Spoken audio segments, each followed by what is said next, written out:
만약에 진짜 가까워지고 싶으면은 손님으로서도 자주 와서 얼굴을 이렇게 많이 익혀줘서 좀 친해진 다음에 좀 연락처를 물어보거나 하면은 그래도 가능성이 있지 않을까.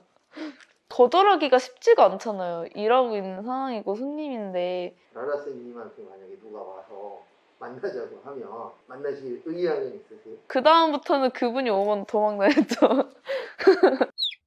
저는 26살 디자이너 1년차 라라쌤으로 일하고 있어요. 사무직을 일하다가 사무직 일이 너무 안 맞아서 계속 고민을 하고 있었어요. 계속 퇴사하고 왔다 갔다 하면서 고민을 하다가 구직 사이트에다가 제 이력서를 올렸는데 미용실 매니저로 연락이 온 거예요, 처음에. 미용실 매니저를 한 1년 정도 일을 했는데 이제 그걸로 평생 먹고 살 수가 없을 것 같아서 고민하고 있었는데 선생님들이 다 미용하면 잘할 것 같다고, 미용 잘 어울린다는 얘기 진짜 많이 들어가지고 약간 자격증 먼저 따볼까 하다가 그냥 시작을 하게 됐는데 재밌어가지고 계속 하게 된 거예요. 맨날 조용히 똑같은 일만 뚝딱뚝딱 하는 게 로봇이 된 것 같은 거예요. 미용 일이 어떻게 보면은 변수도 많고 힘든 일인데 맞는 사람이 다르니까 재밌거든요. 근데 사무직은 일할 때는 일하는 기계 된 것 같고 퇴근해야 내 생활 찾는 것 같아가지고 사무직 말고 다른 일을 하고 싶다 이렇게 생각했었던 것 같아요. 솔직히 전 없었거든요. 주변 보면은 쪽지 같은 거 주고 가거나 아니면은 저희 명함이 인스타 주소나 그런 게 있으니까 그런 걸로 연락이 오거나 물어보는 목적으로 오시는 분들도 계시고 그렇게 하다가 영화 보실래요? 이렇게 할 때도 있고 만난 사람도 있죠. 저는 없었어요.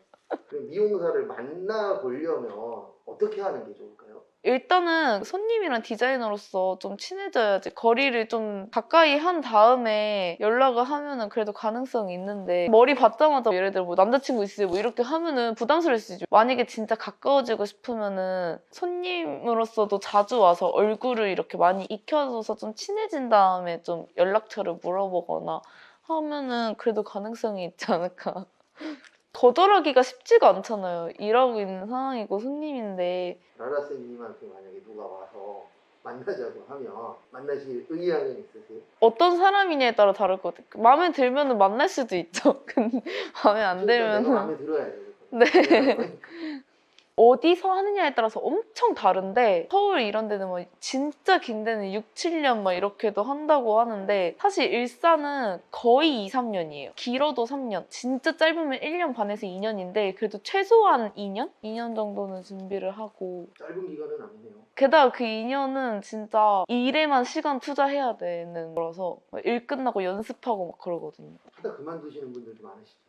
그쵸. 들어와서 보통 그만두는 게 약간 사람 때문에 힘들거나 아니면은 처음에 딱 들어왔을 땐 내가 막 염색도 바르고 이것저것 할 줄 알았는데 막 청소만 한다던가 디자이너 돼서 그만두는 경우는 생각보다 막 내가 매출이 잘 안 나온다던가 내가 생각보다 못한다던가 아니면 계속 손님한테 컴플레인 걸린다던가 이러면 약간 현타가 와서 많이 그만두더라고요. 그때는. 저희는 진짜 최저시급 맞춰 받았어요. 근데 거기서 교육비를 따로 빼거든요. 사대보험 빠지고 뭐 교육비 20만 원, 한 달에 20만 원씩 빠져요. 그러면은 최저시급은 받고 거기서 따로 교육비 같은 거 나가는 거? 저희가 뭐 롤빗 사고 고데기 사고 다 저희 돈으로 사는 거거든요. 도구 사는데도 계속 나가니까 8시간에서 8시간 반? 옛날에는 안 그랬다 이러잖아요. 근데 지금은 진짜 그렇게 안 하면 사람 구하기도 힘들고 그렇게 막 시급 같은 것도 진짜 많이 줘도 요즘 사람들 그렇게 와도 금방 그만두고 하루 일하고 그냥 안 나오고 이러니까 진짜 옛날처럼 막 그럴 수가 없는 것 같아요. 미용도 뭐 힘든 거는 다 모든 일이 힘드니까 맞는데 진짜 예전 같은 그런 거 없이 최저시급 다 맞춰서 주고 쉬는 시간도 웬만하면 챙겨주려고 하고 디자이너도 다 약간 자기 능력에 따라서 다 다른데 저는 이제 저기서 넘어온 거잖아요. 그래서 저쪽에서 이제 자리를 잡은 지 얼마 안 됐을 때 온 거라서 지금 제가 거의 새롭게 여기서 어떻게 보면 시작하는 거라 6개월 정도는 기본급을 받고 그 다음부터는 이제 인센으로 가는 거거든요. 6개월 동안은 240에서 세금 떼고 그냥 그렇게 해서 받는 거예요.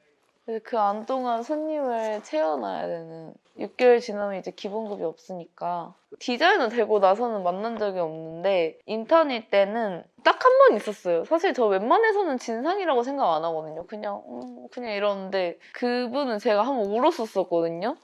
그분이 인턴들을 다 한 번씩 울렸다고 되게 유명한 사람이라는 거예요. 그래서 처음에 제가 그때 일한 지 그렇게 오래된 건 아니었었을 때였는데 쌤이 와가지고 아 그분 오시는데 혹시 너 할 수 있겠어? 이러는 거예요. 그래서 아 뭐 못하면 뭐 어떡해요. 뭐 해야죠. 돈 받고 하는 일인데 해야죠. 이러면서 샴푸를 들어가고 근데 거의 샴푸뿐만 아니고 모든 걸 제가 다 맡아서 하게 된 거예요.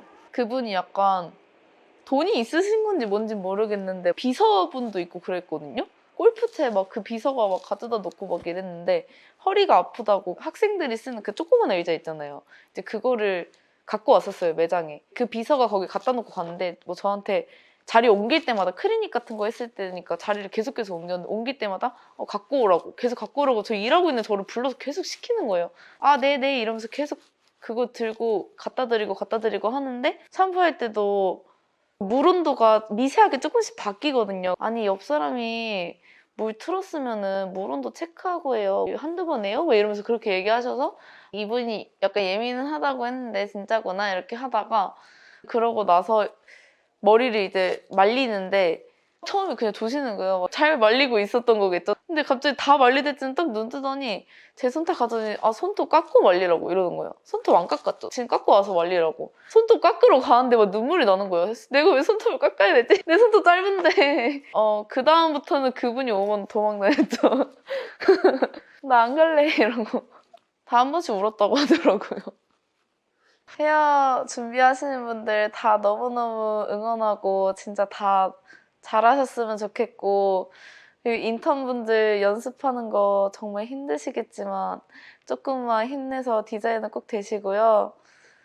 여기는 일산 웨스턴돔 피치블라썸이고 제 유튜브 채널명은 머리하는 라라쌤입니다. 감사합니다.